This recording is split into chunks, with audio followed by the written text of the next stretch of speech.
What's going on, everybody? Welcome to the first ever episode of The More You Know. This is a branch off of Radiovania, and if you've ever listened to Radiovania before, you'll recognize my voice. It's me, Jon Parker, aka JP, aka Jonathan Parker, whatever you want to call me. We'll figure out a cool name for this The More You Know show. But anyway, if you've listened to Radiovania before or in the past couple of episodes, you've heard Zach and I talk about expanding to kind of do our own solo stuff while we are starting our new jobs and living in different places now. I'm actually recording this at my new place in Cuyahoga Valley National Park, where I start my job as a field instructor tomorrow, so I'm very excited for that. And Zach is living in Cincinnati now, so we aren't able to meet up and do the show quite as frequently, but we still wanted to provide some really good content for you guys. To continue to give a little bit of background about what's going to be going on here is we wanted to do The More You Know, which is a kind of show where we can, put a mic in front of us and talk about the things that we love and why we love it, and to give you guys some insight onto why it's some of our favorite things. So for me, I'm going to be specifically talking about Batman the Animated Series for a majority of the first couple episodes where we do that, but every now and then I might dip into something else, and Zach might do something, so it'll be like The More You Know, BioShock, or whatever it is that he wants to do and I want to do. So anyway, this first one is, as I had mentioned before, The More You Know, Batman the Animated Series, or B.T.A.S, as the acronym goes, B.T.A.S, and we're going to be reviewing the first episode on the DVD, which is Batman the Animated Series on Leather Wings. And before we get into that, let me give you a little bit of background on the series. It was developed by Bruce Timm and Eric Rondomski. It first aired on September 5th, 1992, and the executive producers on the show were Gene McCurdy, Tom Ruegger, Alan Burnett, Paul Dini, Eric Rondomski, and Bruce Timm. The show lasted about 85 episodes, and then they switched on the last 10 under the title of The Adventures of Batman and Robin, but it's still the same show. And then in 1997, they rebooted it as The New Batman Adventures in order to air in tandem with Superman the Animated Series as kind of like a hour-long special kind of 1-2 punch. It was still the same show. Everybody just looked different, and they introduced some new villains and whatnot. And we'll get to that eventually. But to start out, we're going to be rolling through around the 1992-93 year, with this volume 1. If you guys don't have a copy of this, it is on Amazon, so you can definitely watch the episodes and come back and listen to me ramble on about it. I had mentioned on Radiovania that I wanted to do a commentary for each episode. However, they are about 22 minutes long, and there just wasn't really enough that I could do on my own without repeating myself or rambling on about a bunch of nonsense. So I decided to make a more concise review show where I could talk about each episode, definitely give you guys something each week to go over, and we're going to go from there. So anyway, to continue on with the background about the show, some of the big writers I had mentioned before are also producers, such as Paul Dini and Alan Burnett, whose names you'll see very frequently, especially when we get into any episodes involving the Joker and some of those characters. Michael Reeves, Steve Perry, Lauren Bright, and Tom Ruegger. The theme for the show, the famous opening with the two goons running around on the rooftop with Batman chasing them, is kind of a take on Danny Elfman's theme from the 1989-92 run of Michael Keaton and Tim Burton's Batman, which takes partly a large role in this show being so popular as it was. The character was at an all-time high in popularity after that 89 Batman movie with Keaton and Jack Nicholson, and Warner Brothers really wanted to expand on that character, so they went to this kind of noir detective, dark yet family-friendly animated show, which is very timeless. But anyway, like I was saying, Danny Elfman had that theme. They rolled with that, but the show was composed by Shirley Walker, who does a fantastic job. She also gets into some of the other DC animated shows that hopefully we can maybe get to talking about at some point in the future. And then the big name here is the titular role star, Kevin Conroy. We will be talking about all my love for Kevin Conroy. If you've listened to Radiovania before, you know I'm breathing it down you guys' face. I love Kevin Conroy. I love Mark Hamill in this show. This isn't supposed to undercut anybody else. I just think that they definitely stand out, and they are, in my opinion, the definitive versions of both of those characters. Whenever I read a Batman comic book, I can hear Kevin Conroy and I can hear Mark Hamill, especially with The Killing Joke, which, although the animated movie didn't work out as well, I still suggest giving the book a read. It's fantastic. But anyway, yeah, there's a lot of other cast that we'll dive into in specific with each episode that they appear in. And let's get rolling, why don't we? So I can quit rambling on about stuff. What do you say? So anyway, yeah, episode 1, On Leather Wings. It aired 1992, September 5th, directed by Kevin Altieri and written by Mitch Bryan.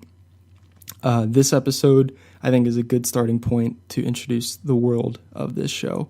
It introduces a lot of the main characters as well as supporting characters. It gives us kind of a tone for how the show is going to take off when we continue on with it. And it's got a good villain, although maybe not well known. Man-Bat, I think, is a really, really fun villain in this episode. He does resurface again, but not quite as frequently as like a Joker or a Catwoman or somebody like that. So anyway, to talk more specifically about the show, what I really like is how it opens up with those airships, and it shows Gotham City for the first time, and it's very noir, and there's the red sky, and it's just very dark and brooding, and it's a really good first taste of the Gotham City that we're going to get in this. When you watch the Michael Keaton movies, it's almost this very autocratical society with all the large statues and stuff. They took a lot from the Third Reich and stuff, and how they erected these large gray concrete slabs of sculptures or city buildings and stuff like that. And you can kind of see some of that in this show, again, taking a little bit from the success of those movies without relying on it. The airships and the timelessness kind of were Bruce Timm's idea. He had to do all the specs and the arts for what the show was going to look like before they started animating it. And I think, like I said, for that, the reason was to make a grounded and dark family show that's timeless for all ages. I watched this show when I was like 6, and I still watch it a lot when I'm 22 right now. But I just think it was a really, really smart idea. Another key moment in this episode is the office scene in Mayor Hill's office between Harvey Bullock, Jim Gordon, and Harvey Dent. That's a good introduction, I should say, of 4 big political players in the Gotham City scene, all of which we will see again in future episodes, although they might not be in as much this time around. Looking at you, Harvey. We kind of can get to see the surfacing of these characters' motives and how they interact with each other, how they interact with the concept of any supervillain, and with the concept of Batman the Vigilante. Bullock isn't for him. Dent's willing to put anybody in jail given the right thing. Mayor Hill is trying to keep the peace in the city that's constantly falling apart. And Jim Gordon's kind of going against Bullock. He knows Batman pretty well, and he's trying to keep the peace as well, but with a more under the radar and less hot-headed mentality for it. This episode also gives us our first look at Alfred and Batman interacting in the Batcave. We get to see the Batcave for the first time. It's my favorite version of the Batcave. I love the giant computer and the rotating Batmobile parking space. It just seems super dangerous with all these bridges without railings. Alfred's just walking around with trays of soup and stuff like that for Master Wayne. Clive Reville plays Alfred in this episode. He will not actually be playing Alfred in all of the show. I will have to fact check that and find out how many times he does play Alfred, but don't get quite used to his voice. No disrespect to him, I think he does the character very well. And you can kind of see some of the almost 1960s influence on this Batcave design as well, with like the trap doors with like a sliding rock that opens up and the Batcave comes out and whatnot. Going back to the timelessness of it, it's funny how like he has this grappling hook that's really high tech, but yet the show seems like it's frozen in the 1950s. And then he can just have a solution to everything. It's pretty funny that way.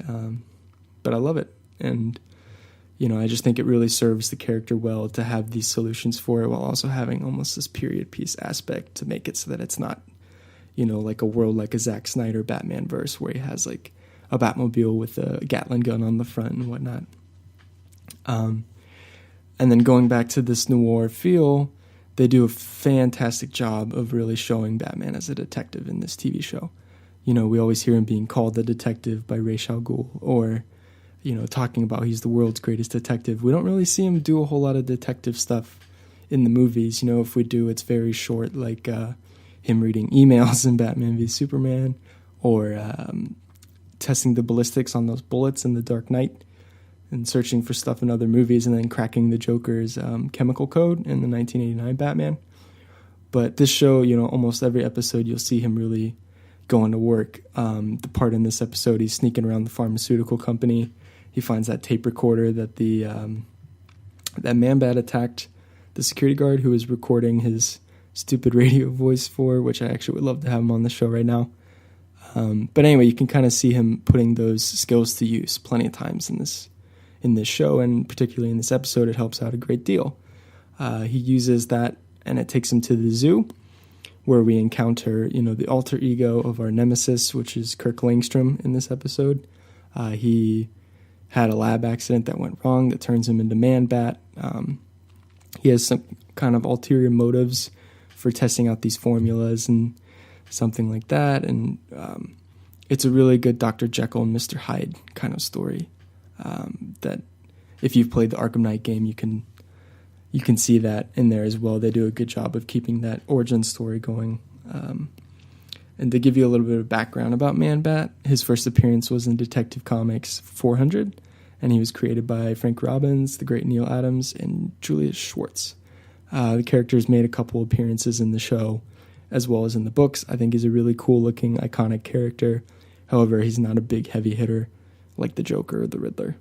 And then to continue on, another huge aspect of this episode that is fun to watch is Kevin Conroy using two different voices. He kind of has a voice for Batman and a voice for Bruce Wayne.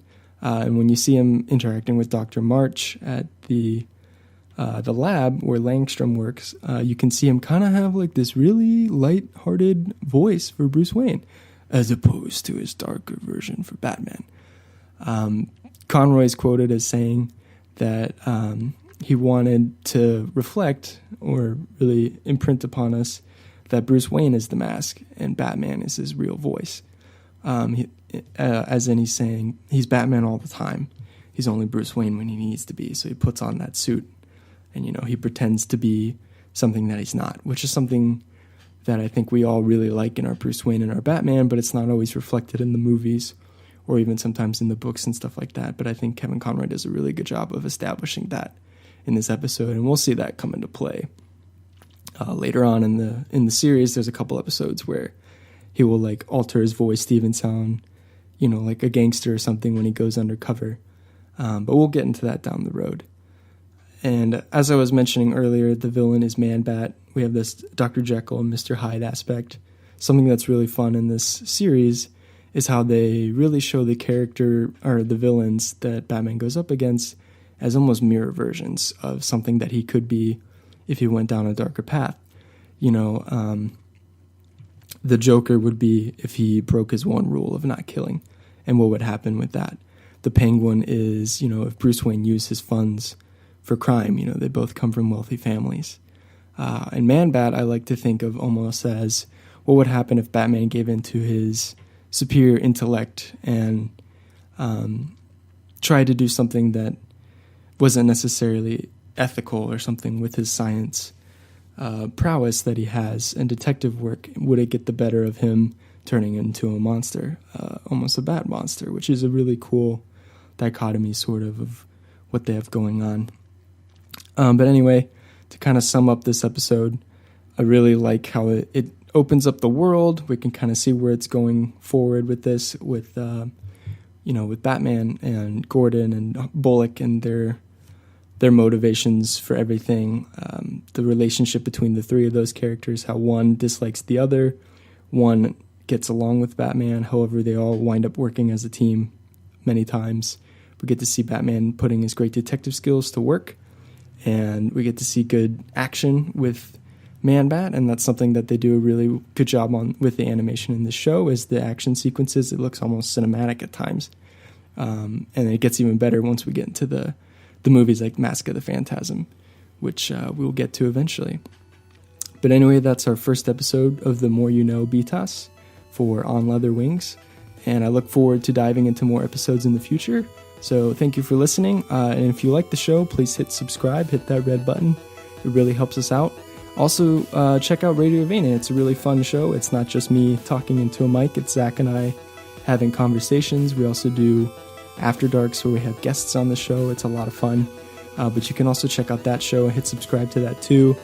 Every little bit helps. We're approaching episode 50 on that. We've been having a really fun time doing that, and we look forward to, diving into these solo projects on the side too, for all of our fans that we can hopefully give really good content for.